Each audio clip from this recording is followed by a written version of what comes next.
5 kitab kuno yang menjadi bukti bahwa Nusantara hebat di masa lalu. 1.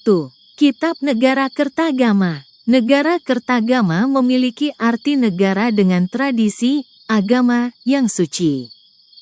Kitab ini pertama kali ditemukan di tahun 1894 di Istana Raja Lombok. Seorang peneliti bernama J.L.A. Brandes menyelamatkannya sebelum dibakar bersama seluruh buku di perpustakaan kerajaan. Naskah ini adalah naskah tunggal yang berhasil ditemukan dan selamat setelah selesai ditulis pada tahun 1365.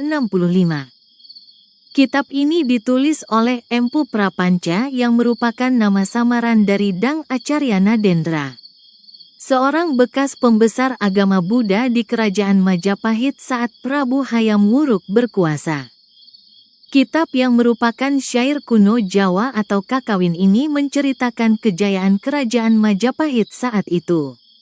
Salah satu tentang daerah kekuasaan dan juga silsilah keluarga raja.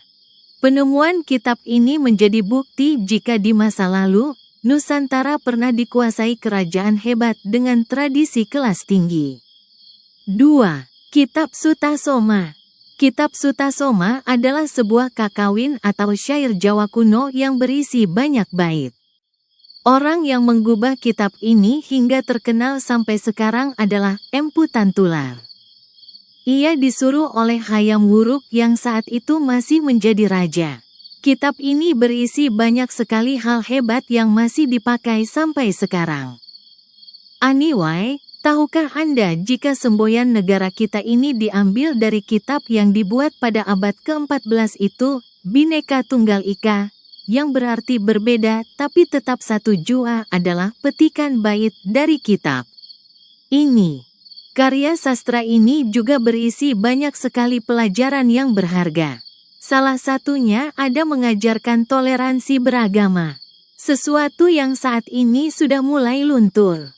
Jika kitab ini masih diajarkan sampai sekarang, mungkin Indonesia akan jadi negara yang damai. Tak ada perpecahan seperti yang sekarang terjadi. 3. Kitab Arjuna Wiwaha. Arjuna Wiwaha adalah sebuah karya sastra kuno yang dibuat dan digubah pertama kali pada abad ke-11 Masehi. Seorang empu bernama Kanwa menulisnya saat masa pemerintahan Prabu Airlangga yang menguasai Jawa Timur sekitar tahun-tahun 1019 sampai tahun 1042. Sastra ini menjadi pusaka berharga karena menjadi bukti peradaban manusia zaman dahulu yang ternyata sudah maju. Bahkan mengenal baca tulis meski hanya kalangan tertentu saja. Kitab Arjuna Wiwaha, kitab yang lagi-lagi berupa kakawin ini berisi syair mengenai perjuangan Arjuna, sebuah tokoh pewayangan yang sangat hebat. Dikisahkan Arjuna sedang bertapa di Gunung Mahameru. Dewa mengujinya dengan mengirim 7 bidadari yang sangat cantik. Bidadari itu disuruh menggodanya, namun Arjuna lulus godaan. Akhirnya Arjuna disuruh melawan raksasa yang mengamuk di kayangan, karena berhasil ia boleh mengawini 7 bidadari yang menggodanya tadi. 4. Serat Centini, atau dengan nama lain Suluk Tembang Raras, adalah sebuah karya sastra terbesar dalam kasusastran Jawa Baru. Di dalam kitab ini banyak sekali tersimpan tradisi, ilmu pengetahuan, dan banyak hal yang saat itu dikhawatirkan akan punah. Adalah Pakubuwana kelima yang memiliki ide menghimpun segala budaya dan tradisi dari Jawa ini menjadi sebuah serat yang berisi tetembangan. Serat Centini diperkirakan serat ini dikerjakan pada pertengahan abad ke-18 hingga awal abad ke-19. Pakubuwana kelima dibantu 3 orang pujangga istana merangkum semua hal agar tidak punah. Pujangga kerajaan ini disuruh berkelana dan menuliskan semuanya yang berkaitan dengan kebudayaan dan juga tradisi lokal. Saat ini serat Centini telah digubah dan dibuat versi modern oleh beberapa orang.